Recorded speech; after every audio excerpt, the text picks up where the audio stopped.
হ্যাঁ, বস্তায় আদা চাষ না মাটিতে আদা চাষ, কোনটা আসলে ভালো ফলন পাওয়া যায়?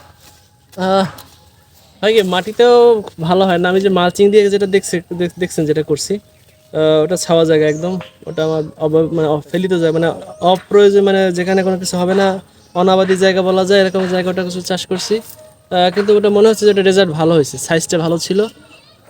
আর বস্তা একদম খারাপ না মোটামুটি, হ্যাঁ, কিন্তু ব্যাপার হচ্ছে যে অতি বৃষ্টি হইলে বা বেশি পানি হইলে, যেমন গত বছর পানি ছিল, বন্যা ছিল, একটু ক্ষতি হয়েছে আদায়, হ্যাঁ, এই। তো একটা তাছাড়া বস্তা আদা চাষ করতে হলে একটা বস্তায় আসলে কস্টিং খরচ বা উৎপাদন খরচ কিরকম যায়?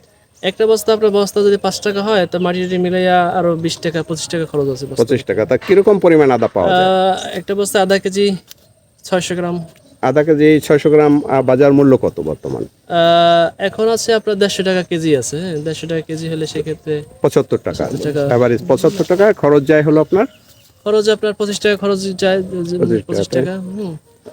তাহলে 1 টাকা আপনার খরচ করে 3 টাকা ইনকাম করা সম্ভব হয় হ্যাঁ, যদি সব ঠিকঠাক থাকে। ঠিকঠাক থাকে, হ্যাঁ। জি, ধন্যবাদ আপনাকে।